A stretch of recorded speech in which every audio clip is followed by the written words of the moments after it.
किसी के हिस्से में दुकान आई, किसी के हिस्से में मकान आया।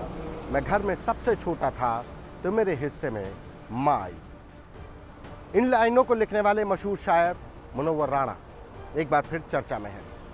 नमस्कार, यूपी तक में आपका स्वागत है। मैं हूं संतोष कुमार और आज हम बात शायर मुनव्वर राणा के परिवार की करेंगे। शायर मुनव्वर राणा का परिवार एक बार फिर चर्चा में है।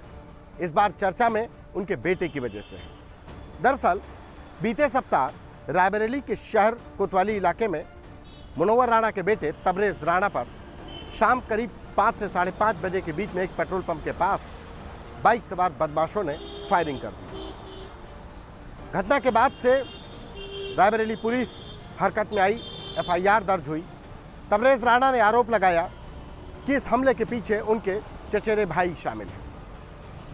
साजिश रची जा रही है कि तबरेज़ राणा की हत्या कर दी जाए ताकि वो उनकी पैतृक संपत्ति पर कब्जा कर सके। इस पूरे मामले को लेकर मुनव्वर राणा ने भी बयान दिया। रायबरेली पुलिस ने तहकीकात शुरू की तो परत दर परत कई सच्चाइयां सामने आने लगी।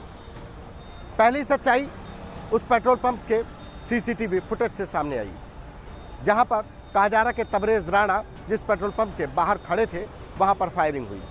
CCTV में बाइक से 2 युवक आते हुए दिखाई पड़े, लेकिन वो तबरेज़ राणा के बगल से निकलने के बावजूद वहां गोली नहीं चलाते हैं, बल्कि गाड़ी से आगे घूमकर, जिसको कहते हैं लेफ्ट हैंड साइड, ड्राइवर के बगल वाली सीट पर जाकर गोली चलाते हैं।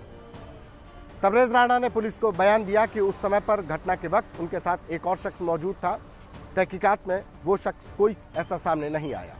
इसके बाद परत दर परत रायबरेली पुलिस को शंका होने लगी और उसने तहकीकात गहनता से शुरू की। तबरेज़ के मोबाइल नंबरों को खंगाला गया, उनकी कॉल डिटेल्स को खंगाला गया, तो पता चला रायबरेली के एक होटल में तबरेज़ बीते कई दिनों से रुक रहे थे। वहाँ पर रुकने के दौरान उनके द्वारा जो गज़ल रोड लाइन्स है, जो तबरेज़ जिसके मालिक बताए जा रहे हैं, उसके नाम पर एक सिम लिया गया। उस सिम से हलीम नामक युवक से लगातार बात हो रही थी। रायबरेली पुलिस ने इस हलीम को गिरफ्तार हिरासत में लिया, पूछताछ शुरू की तो सारी सच्चाई सामने आ गई। रायबरेली पुलिस ने इस मामले में हलीम, सुल्तान के साथ साथ शुभम सरकार और 4 लोगों को गिरफ्तार किया। इन चारों से जब पूछताछ की गई तो पता चला जो फायरिंग की घटना है ये तबरेज़ राणा ने खुद रची थी। साजिश थी कि वो अपने चचेरे भाइयों को इस पूरी घटना में फंसाकर जेल भिजवा दें, ताकि तबरेज़ राणा ने जो अपने चचेरे भाइयों के हिस्से की ज़मीन को बेचा है, 85 लाख रुपए में बेचा है, जिसकी जानकारी उनके भाइयों को हुई, तो उन्होंने तहसील में दाखिल खारिज पर ऑब्जेक्शन लगा दिया। जिसके बाद से जिस व्यक्ति ने ये ज़मीनें खरीदी थी उसके तरफ से ये दबाव बनाया जाने लगा कि पैसा वापस करें, क्योंकि डील पूरी नहीं हो पा रही है। तबरेज़ इससे परेशान था, जिसके बाद उसने ये फर्जी फायरिंग की, साजिश रची, प्लानिंग रची और उसमें उन लोगों को शामिल किया जो रायबरेली में होर्डिंग लगाने का काम करते हैं। उनको लालच दिया गया कि वहाँ पर जब उनको टिकट मिलेगा, तबरेज़ राणा को चुनाव लड़ेंगे 2022 में, तो इस चुनाव के दौरान जो होर्डिंग लगाने का काम होगा वो हलीम और सुल्तान को दिया जाएगा।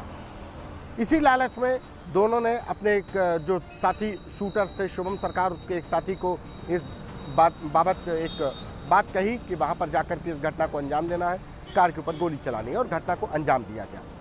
फिलहाल रायबरेली पुलिस ने इस मामले में 4 आरोपियों को गिरफ्तार कर लिया है। FIR लिखाने वाले, झूठी कहानी गढ़ने वाले तबरेज़ राणा अभी फरार है। यूपी तक के लिए बस इतना ही। नमस्कार।